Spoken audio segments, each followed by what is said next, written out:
Remember when every Disney remake felt like a guaranteed billion-dollar ride? That fairy tale streak just slammed into a poison apple. Disney's long-awaited live-action Snow White has collapsed at the box office, sparked an FCC probe, and ignited social media firestorms that even the Magic Kingdom can't wish away. Tonight, we're digging into how a studio famous for enchantment managed to conjure a catastrophe instead, and why the fallout could rewrite Hollywood's playbook. For years, Disney could do no wrong. The Lion King, Aladdin, Beauty and the Beast. Each remake seemed to print money, while tapping nostalgia. Critics grumbled about creative laziness, but audiences still showed up. Snow White was supposed to be the crowning proof that the formula worked. Instead, it's exposing the limits of brand power in an era where viewers have infinite options and even bigger appetites for authenticity. Box office meltdown opening weekend was supposed to be a coronation. Instead, it looked like a clearance sale. Global ticket sales limped to roughly $100 million, barely enough to cover marketing, while analysts say the film needs at least $600 million just to break even. Each day since, the drop-off has been steeper than the castle's moat, and the studio's share price has wobbled in sync. What's remarkable isn't just the red ink, it's the speed of the collapse. Word of mouth turned toxic within hours, transforming casual curiosity into active avoidance. Theaters in North America started trimming showtimes before the first weekend closed, and overseas partners followed suit. Crowds that once lined up for Disney nostalgia are staying home or streaming the 1937 classic instead, and the hashtag No White keeps trending. Disney can usually rely on foreign markets to cushion a domestic stumble, but even China and Latin America are shrugging. In under 72 hours, Snow White went from surefire hit to cautionary tale. Industry watchers compare the nosedive to the infamous 2012 flop John Carter, but note that Snow White had brand recognition on its side, making the failure even more puzzling. Some pundits chalk it up to audience fatigue with remakes. Others point to skyrocketing ticket prices. Whatever the cause, exhibitors are furious. Multiplex managers claim they were promised a 4-quadrant juggernaut and instead got empty seats and refund requests. For the first time in years, Disney finds itself begging theaters to keep screens instead of dictating terms. The $270 million money pit. How does a feel-good fairy tale end up costing more than some superhero blockbusters? Insiders blame 3 culprits: endless VFX revisions, late-stage reshoots after dismal test screenings, and a mandate to future-proof the film for every global market. Sets were rebuilt twice. The 7 dwarfs morphed into photoreal forest spirits, and a subplot vanished when Gen Z focus groups labeled it problematic. Each tweak added zeros, pushing the final tab to an eye-watering $270 million before marketing. For context, 2015 Cinderella cost $95 million and looked better. Crew members joke that Snow White burned cash like a dragon guarding treasure,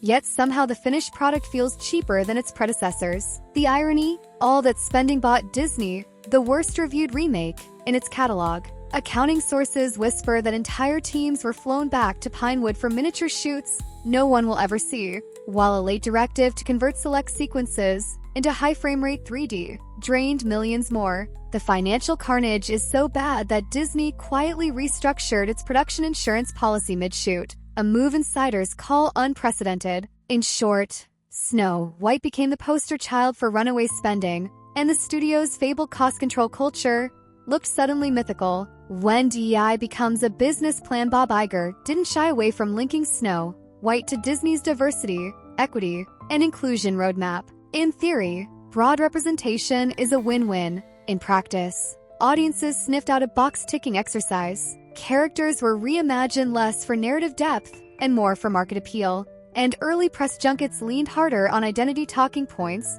than on story. Critics weren't opposed to inclusion, they were opposed to thin characters delivering preachy dialogue. The backlash grew loud enough for the FCC to open an inquiry into whether Disney's internal metrics crossed any regulatory lines. Suddenly, the studio's feel-good messaging looked like corporate maneuvering, and the conversation shifted from fairy tales to focus groups. Adding to the tension, leaked memos show executives tracking sentiment heat maps in real time, adjusting trailer edits to maximize inclusion optics. The approach might impress a marketing seminar, But viewers felt the manipulation. Bloggers across the political spectrum agreed on one thing: authenticity was missing. When critics on both the left and right converge, you know a strategy has backfired. Rewriting a classic and losing the magic most viewers associate Snow White with Prince Charming, a glass coffin, and a love true kiss finale. Disney's new script swaps the prince for Jonathan, a charismatic bandit, turns the dwarfs into CG sprites, and sidelines romance in favor of self-actualization speeches. Some changes could have worked, but stacked together they left the story feeling unfamiliar and oddly hollow. Longtime fans felt betrayed, newcomers felt nothing, and memes about Snow Woke spread faster than Appleseed rumors. In trying to modernize every beat, the film forgot the timeless heart that made the 1937 version sparkle. Defenders argue that stories must evolve, yet even progressive reviewers complain the new narrative replaced wonder with bullet point lessons. Where the original let imagery convey innocence and danger, the remake opts for dialogue that spells out every moral. The film's color palette even shifted to muted earth tones, allegedly to ground the fantasy, but audiences miss the vibrant pop that once defined Disney animation. Set side Firestorm, Zegler versus Godot. As if narrative chaos weren't enough, the production became a tabloid circus. Reports surfaced of frosty exchanges between Rachel Zegler and Gal Gadot over political tweets and creative control.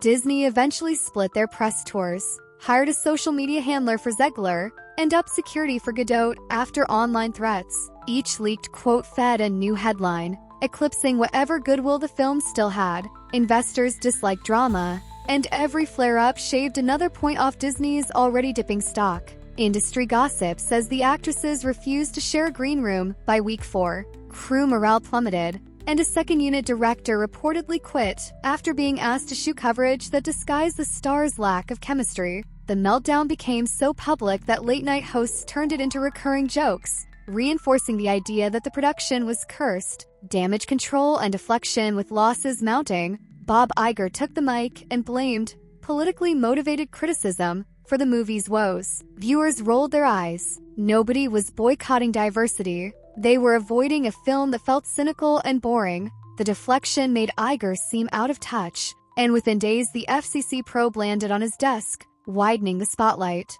Inside the Burbank offices, board members demanded a line-item autopsy on every creative decision. The once untouchable CEO suddenly looked mortal. Disney's PR department launched a hashtag campaign to counter negative buzz, but it backfired when fans used the tag to post memes of the dwarfs fleeing the movie. Meanwhile, former Disney animators publicly questioned why the studio was spending billions on live action instead of nurturing new animated classics, giving the controversy an unexpected labor angle. Domino effect. Tangled and troubled Snow White's implosion spooked Disney brass into halting its live-action Tangled remake mid-development. The director was scouting locations. Now the project is on indefinite hold while accountants tally risk. Other planned remakes, Lilo and Stitch, Moana, even Frozen, are under review. Executives worry that another 9-digit misfire could trigger a shareholder revolt. For a studio built on endless franchising, the pause button is unprecedented. Pausing Tangle has ripple effects. Merchandise deals, theme park plans, and streaming service tie-ins are all frozen. Vendors who spent months designing Rapunzel dolls are sitting on warehouses of unsellable stock, and licensing partners are demanding compensation. The dominoes keep falling, threatening to turn one bad film into an entire fiscal year headache. The wider storm. Enter the creepers compounding the misery. Warner Brothers launches its Minecraft movie just days after Snow White's opening. With a built-in gamer fanbase and none of the culture war baggage, Minecraft is poised to hoover up family audiences. Theater owners are already swapping screens, effectively burying Disney's film in its second weekend. Meanwhile, hashtag #GoWokeGoBroke memes flood timelines, amplifying the perception that Disney has lost its golden touch. The timing couldn't be crueler. Minecraft appeals to the same preteen demographic Disney banks on for princess films. If Minecraft posts even modest numbers, analysts warn it will cement the narrative that Disney no longer understands kids. Investors on Wall Street are already downgrading Disney forecasts, citing brand dilution as a growing risk factor. A cautionary tale for the House of Mouse. Snow White's tumble isn't just a bad quarter.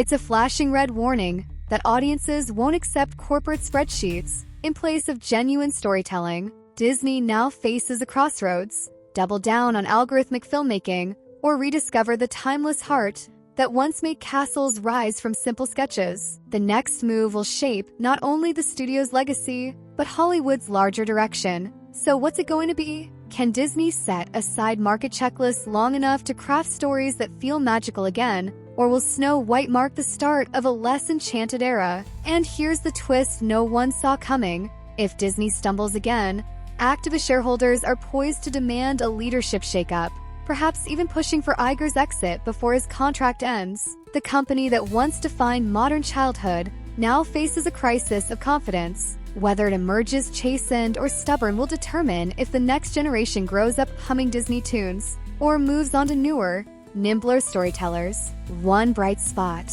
internal chatter suggests a return to hand-drawn animation is on the table, with veteran animators lobbying for a mid-budget original musical already nicknamed Project Revival. If that happens, Snow White's failure could ironically resurrect the very craft Disney once abandoned. Either way, the next 18 months will be decisive. Disney can course-correct and remind the world why it fell in love with fairy tales in the first place, or double down on corporate calculus and watch rival studios claim the magic. We'll be here to track every twist. Until then, keep your popcorn ready, because the House of Mouse has never faced a cliff this steep or an audience this skeptical.